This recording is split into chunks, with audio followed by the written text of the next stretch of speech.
रायगढ़ में जग्गी और सोमू नाम के दो मित्र रहते थे। जग्गी और सोमू का बचपन साथ बीता था और अब दोनों जमींदार के खेतों में साथ साथ खेती करते थे। दोनों मित्र अपने अपने खेतों पर काम कर रहे थे। तभी उनका एक और मित्र गबरू भोजन लेकर आया और दोनों को आवाज लगाई। अरे भाइयों, जग्गी, सोमू, अरे जल्दी आओ भैया, मैं तुम्हारे लिए भोजन ले आया हूँ। दोनों आ गए और खेत में ही जमीन पर बैठ गए। गबरू, तू भी बहुत मदद करता है। अरे भैया, मैं कछु ना करूँ भैया। अब तुमने हमें सहारा दियो है, अब हम इतना तो कर ही सके है भैया, बाकी कछु और करने लायक तो है ना। अरे ऐसा नहीं है गबरू, तुम हमारे मित्र हो भाई। हाँ हाँ, लेकिन तुम हमें सहारा दियो है, ये तो सच ही है। कभी कभी तो हम सोचे रहे कि हमें भी स्कूल जाना चाहिए। हाँ, हंस लो भैया, हंस लो है, इसीलिए तो हम स्कूल से बाहर आए हैं, क्योंकि सब हमारी लंबाई पर हंस रहे हैं। हाँ हाँ, चलो अब तीनों भोजन करते हैं। हाँ भैया, जय हुई ना बात। जग्गी, सोमू और गबरू तीनों भोजन करने लगे। गबरू दोनों को अपनी बातों से हंसा रहा था। सोमू यार, मुझे तबीयत ठीक नहीं लग रही है। अरे कोई बात नहीं भैया, तू आराम कर ले। अरे नहीं यार, आराम कैसे कर सकता हूँ। अरे यार, आराम करके तुम हमसे कुछ कहा करो। हाँ गबरू, क्योंकि तू बहुत काम करता है ना, दिन भर इधर से उधर चप्पलें तोड़ते हुए घूमते रहता है और लड़कियों को ताड़ता है। तो भैया, तुम भी कुछ भी कह देते हो है। अरे मैं इतना छोटा हूँ, छोरी देख ही ना पाऊँ भैया। चल अब जा सुमू भाई, मैं कर लूंगा यार काम। अरे भाई, जब तेरी तबीयत ठीक नहीं है तो मरना है क्या। लेकिन आज नराई करना बहुत जरूरी है, क्योंकि फिर पानी भी लगाना है। अरे कोई नहीं, मैं तेरे खेत का भी काम कर लूंगा और गबरू मेरी मदद कर देगा। बहुत बहुत धन्यवाद, मित्र हो तो तेरे जैसे भाई। जग्गी ने तबीयत खराब होने का झूठा बहाना बनाया और फिर खेत में पेड़ के नीचे जाकर सो गया। सोमू और गबरू दोनों काम पर लग गए। बहुत तेज गर्मी थी, फिर भी दोनों अपने मित्र के लिए काम कर रहे थे।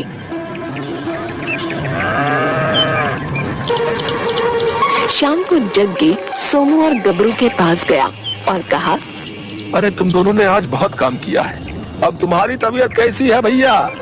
मैं बिल्कुल ठीक हूँ, मैं इसलिए तुम्हारे पास आया हूँ कि अब तुम दोनों जाओ और आराम कर लो। अरे नहीं नहीं, मेरे हिस्से के खेत में थोड़ा सा काम बचा है, मैं ये जरूर करूंगा। तुम दोनों ने मेरे हिस्से का काम किया, इसलिए मैं अब तेरा काम कर रहा हूँ। तुम दोनों जाओ और आराम कर लो। नहीं नहीं, इसकी कोई जरूरत नहीं है। अरे अब जा भी है। जग्गी ने सोमू और गबरू को जबरदस्ती भेज दिया। दोनों पेड़ के नीचे जाकर सो गए। जग्गी अकेले बहुत खुश हो रहा था। अब आएगा ना मजा, जब जमींदार आएगा और ये दोनों सोते हुए मिलेंगे। वाह, मेरी तारीफ होगी और बहुत तारीफ होगी। आहा। जग्गी खेत में सिर्फ दिखाने के लिए काम करने लगा और तभी थोड़ी देर में वहाँ जमींदार आ गया।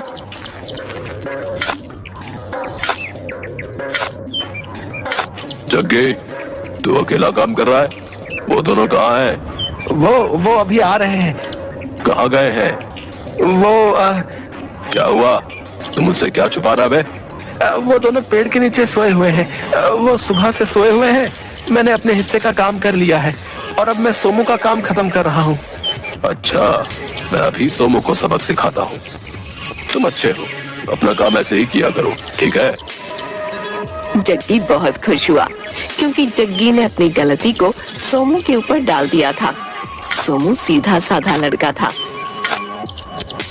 जमींदार ने सोमू और गबरू को जगाया। जमींदार साहब, आप क्यों बे? तुम काम चोरी कर रहे हो और मैं तुम्हें आकर पकड़ नहीं सकता क्या है? जमींदार साहब, सोते हुए चोरी कैसे कर सकते हैं बताइए? आप भी कुछ भी बोलते हो। माना कि हम कभी स्कूल नहीं गए, लेकिन हम सब समझते हैं भैया।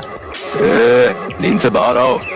वो तुम्हें आज एक पैसा नहीं मिलेगा और अगर आगे से ऐसा कोई काम किया तो मैं तुम्हें काम से निकाल दूंगा।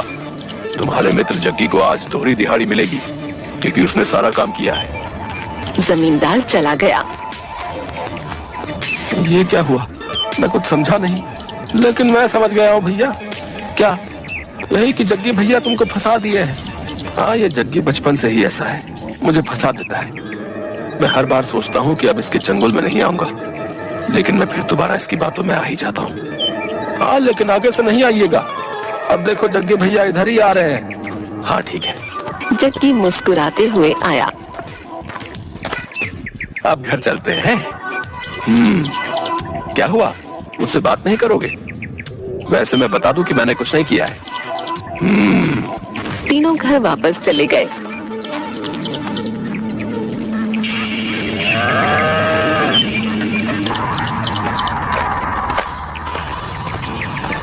एक सुबह जग्गी, सोमू और गबरू तीनों जा रहे थे। तभी रायगढ़ के राजा विक्रम सिंह के दो सिपाही आए और बोले, यहाँ सोमू कौन है? अरे हम तो गबरू हैं। सोमू भैया ई दोनों में से कौन से हैं बूझो? हम सिपाही हैं और तुम हमसे मजाक कर रहे हो। अभी कैद कर लेंगे। क्षमा क्षमा भैया, हमारी जुबान फिसल गई, माफ कर दो। जी मैं सोमू हूँ, मुझे बताइए कि क्या हुआ? तुम्हारे पास कोई हीरा है? नहीं नहीं, मैं गरीब हूँ, मैं मेहनत मजदूरी करता हूँ। हमें तुम्हारी तलाशी लेनी होगी। अरे अरे, सोमू मेरा मित्र है, बहुत ईमानदार है, इसकी जेब में कुछ नहीं मिल सकता। इतना कहकर जग्गी ने सोमू को गले लगा लिया। हमें तलाशी लेनी होगी। हाँ हाँ कोई नहीं, आप सोमू के साथ साथ मेरी तलाशी भी ले सकते हैं। सोमू चोर नहीं है। सिपाहियों ने सोमू की तलाशी ली और सोमू की जेब में हीरा मिल गया। आखिर हमारा संदेह सही था, तू ही चोर है। राज दरबार चल, ये राज खजाने का बहुत कीमती हीरा है और इसके साथ बहुत सारे हीरे जवाहरात हैं जो तुम्हारे पास ही होंगे। मैं चोर नहीं हूँ, मैंने ये हीरा नहीं चुराया। अच्छा, पकड़े जाने के बाद हर चोर यही कहता है। मैं सच कह रहा हूँ, मैंने कुछ नहीं किया है। मुझे तो तुम्हें अपना मित्र कहते हुए शर्म आ रही है। तुम ऐसा करोगे? मैंने सोचा भी नहीं था। मुझे अब तुमसे कोई मतलब नहीं है, तुम चोर हो। सिपाहियों ने सोमू की बात नहीं सुनी और उसे पकड़ कर ले गए।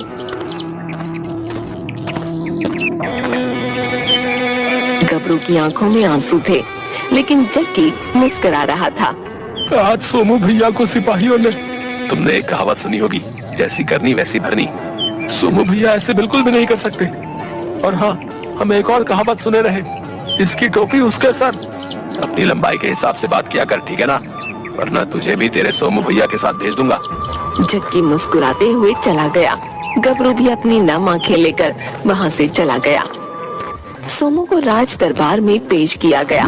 राजा विक्रम ने सोमू से कहा, तुम दिखने में पढ़े लिखे और दयालु लगते हो, तुमने चोरी क्यों की? मैंने चोरी नहीं की।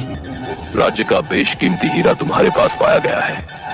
अब स्वयं बता दो कि तुमने बाकी खजाना कहाँ छुपाया है। मैं सच कहता हूँ कि ये हीरा मैंने नहीं चुराया, मेरे पास कुछ भी नहीं है। इसे कैद खाने में डाल दो, ये इसी लायक है। सिपाही सोमू को पकड़कर ले जाने लगे, लेकिन तभी पीछे से जमींदार, गबरू और जग्गी आ गए। आपके कार्य को बीच में रोकने के लिए मैं क्षमा चाहता हूँ, लेकिन असली चोर को मैं पकड़ लाया हूँ। ये क्या कह रहे हो तुम? कौन है असली चोर? जग्गी? क्या? ये कैसे हो सकता है? जग्गी हमारा खबरी है, इसने ही तो हमें सोमू के चोर होने की खबर हमें दी।